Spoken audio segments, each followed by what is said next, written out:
দেশীয় উৎস থেকে কাঙ্ক্ষিত হারে রাজস্ব আদায় না হওয়া, বিদেশি টাকার প্রবাহ কমে যাওয়া এবং একই সাথে বাস্তবায়ন দক্ষতার উন্নতি না করায় চাহিদা অনুযায়ী এডিপির আকার বাড়াতে পারছে না সরকার। চলতি 2023-24 অর্থবছরের সংশোধনের পর যা নামিয়ে আনা হয় 2,54,000 কোটি টাকায়, কিন্তু সেটি বাস্তবায়ন করতে গিয়েও বড় ধাক্কা এসেছে গেল 4 বছরের মধ্যে।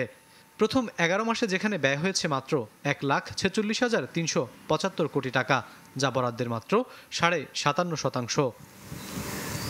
নগদের কাছে সব গ্রাহকই প্রিয়, তাই তো সারা দেশে ক্যাশ আউট চার্জ সবচেয়ে কম।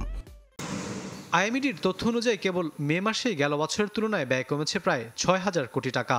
অথচ গেল এক যুগে এই হার বাড়ানোর নানামুখী উদ্যোগ নিয়েছিল পরিকল্পনা মন্ত্রণালয়। সাবেক প্রতিমন্ত্রী শামসুল আলমের মতে ধীরগতির পেছনে বড় কারণ নির্বাচনী বছর। এছাড়া অদক্ষতা ও আর্থিক টানাটানিও প্রভাব ফেলেছে এডিপি বাস্তবায়নে। নির্বাচনের জন্য 3-4 মাস আসলে বাস্তবায়নটা পিছিয়ে থাকতে পারে। তার কারণ হলো সব কর্মকর্তারা নানানভাবে ব্যস্ত হয়ে পড়েন। এগুলো কর্মকর্তার দিক থেকে যারা জননেতা তারা তো নির্বাচনে ব্যস্ত, যারা দাঁড়িয়েছেন, যারা সহযোগিতা করেছেন, সবাই তো কোনো না কোনোভাবে বাস্তবায়নে যুক্ত থাকে। আগের চ্যালেঞ্জের সাথে এখনকার চ্যালেঞ্জের পার্থক্যটা হলো এই, আগে ছিল বাস্তবায়নের সক্ষমতার সমস্যা, এখনকার সমস্যাটা একটু ভিন্ন। এখনকার সমস্যা হলো আর্থিক প্রাপ্যতা হলো এখন সমস্যা, সম্পদের লভ্যতা হলো এখন সমস্যা। আইএমইডির হিসাবে গেল 5 বছরের মধ্যে সবচেয়ে বেশি ব্যয়ের হার ছিল 2021-22 অর্থ বছরে।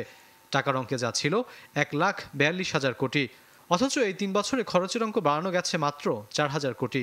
ফলে শেষ মাসে এসে বাস্তবায়নের বড় চাপ পড়েছে পরিকল্পনা মন্ত্রণালয়ে, যেখানে লক্ষ্যমাত্রা অর্জনে ব্যয় করতে হবে রেকর্ড 1,08,000 কোটি টাকা, যা এর আগে সম্ভব হয়নি কখনোই। তাই বিশেষজ্ঞদের শঙ্কা, শেষ মুহূর্তে তাড়াহুড়ো করতে গিয়ে আপোষ করা হতে পারে গুণগত মানে।